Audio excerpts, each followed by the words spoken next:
Добрый день, дорогие друзья! Вы на канале Польза.ком, и сегодня я расскажу вам о 5 секретных фишках, которые можно провернуть с AirPods, чтобы улучшить качество вашего ими пользования. В середине ролика отвечу на самые распространенные вопросы о них, и в самом конце расскажу, как все-таки настроить их с Android устройствами так, чтобы минимально потерять в функционале. И без размусоливания, понеслась. Первое, о чем многие знают, но большинство этим пренебрегают, это улучшение качества их звучания. Пока, скажем честно, они и до AirPods не дотягивают, без всяких манипуляций с вашей стороны. Но стоит вам только войти в настройки, далее выбираем вкладку «Музыка», нажимаем в воспроизведении вкладку «Эквалайзер» и выбираем «Больше низких частот». Тот, кто скажет, что не заметил изменений, нагло врет. Я не знаю, в чем конкретно причина, но после этого наушники начинают звучать на качественно ином уровне. Оптимизаторы, мать их за ногу. Второе, это самое простое, что может быть, но иногда очень выручает.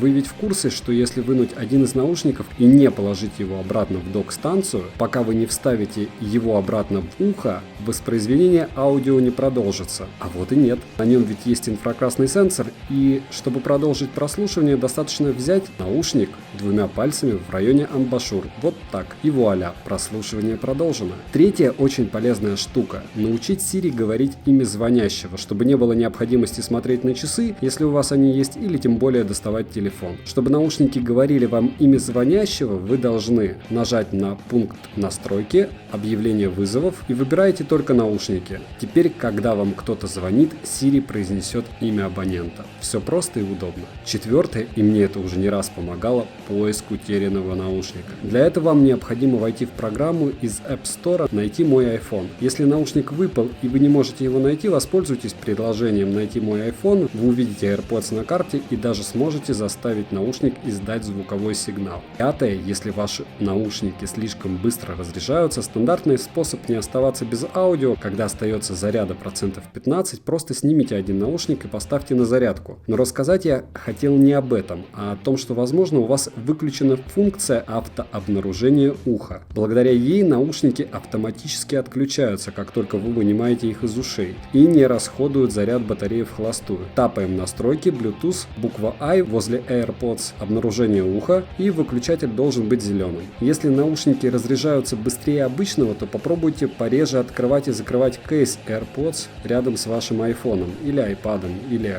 MacBook.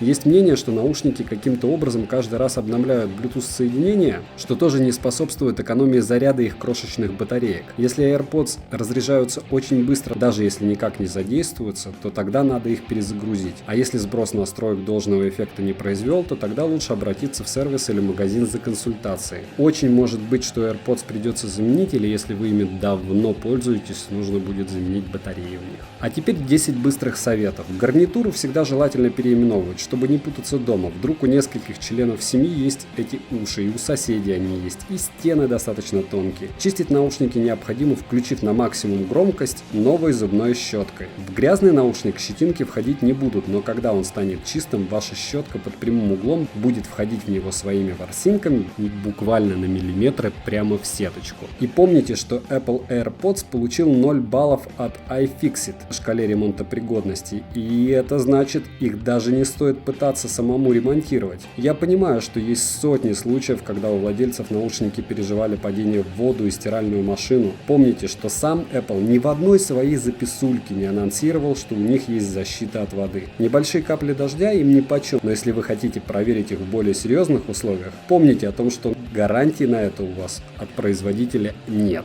Чистить сам кейс можно очень просто при помощи изоленты, зубочистки и вашего терпения. Вот так просто. Долго, муторно, но безопасно и эффективно. Кстати, так можно чистить любые электронные устройства с белым глянцевым покрытием. Не забудьте купить под кейс силиконовую накладку на Али или мешочек, или его безупречности придет каюк. Кстати, если сами наушники вам малы, идеальный выход — накладки на амбашюры. Также есть в продаже, как и сотни лайфхаков в сети, как их самому сделать. Потеряли один наушник? Не расстраивайтесь. Одну штуку можно купить отдельно за 69 баксов. Как и заменить, как я уже говорил, аккумуляторы в самих наушниках, когда они перестанут держать заряд батареи. Напоминаю, что гарантия на эти наушники исчисляется с даты покупки, а не с даты изготовления. Не выбрасывайте чеки. Узнать заряд можно 4 способами. Первое — это просто открываете кейс рядом с айфоном, на экране появляется оповещение с индикацией заряда кейса и наушников. Второе — это добавляете виджер элемента питания. Теперь заряд всех устройств виден на первом экране вашего айфона.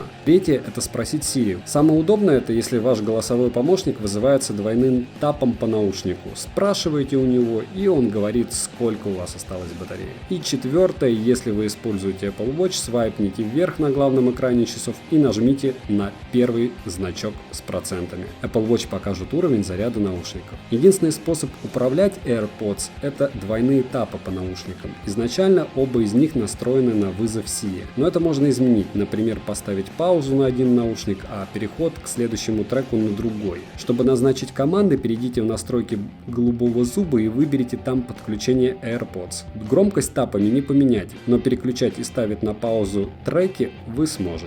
При любых конкретных проблемах рекомендую просто перезагрузить девайс для начала и вернуть его к заводским настройкам. Держим кнопочку на кейсе, когда наушники внутри, секунд 10, и вуаля, мозги вашего друга прочистились, и он перестал подтормаживать. Любой электронике время от времени нужно возвращаться к заводским настройкам. Если у вас вдруг появилась новая пара AirPods, настоятельно рекомендую забыть про первую пару. Для этого открываем настройки, затем голубой зуб и находим старые AirPods в списке. Тапаем на букву I справа и затем забыть это устройство. Если функцию забывания в настройках девайса вы не обнаружили, попробуйте перезапустить настройки сети. Для этого настройки, основные, сброс и сбросить настройки сети. После этого подключаем оба наушника к устройству, выполнив стандартную процедуру сопряжения. И в конце я расскажу вам, как довольно просто сделать друзей из AirPods для Android устройств. Есть два способа. Простой, если у вас есть iPhone, вы полностью настраиваете подсы в айфоне, я имею в виду их реакции на тапы, и потом подключаете их к Android устройству. На Android же все равно желательно закачать две магические программки. Одна для того, чтобы Android показывал заряд ваших наушников, как и яблочный девайс. Подобных программ в Play Market довольно много. Допустим, вот эту Air Battery. И вторую программку, которую стоит установить, это Google Ассистент. И вот в ваших ушах аналог Siri. Ура! Те же лапки в других тапках. Вот, наверное, и все. Кто не подписан, подпишитесь. У меня за подписку здесь каждые 2 недели разыгрывается фитнес-браслет, либо Mi Band 3, либо Ana 4 Run Edition. Помимо этого, стабильно еще пару-тройку конкурсов на другие девайсы. Условия в описании к видео. Достаточно лайкнуть любое видео, оставить осмысленный коммент, поставить колокольчик и ждать. Может быть, раз в 2 недели выпадете вы. Спасибо за просмотр, подписывайтесь и удачи вам, дорогие друзья. Польза.com рекомендует AirPods. Вопреки всему и несмотря ни на что.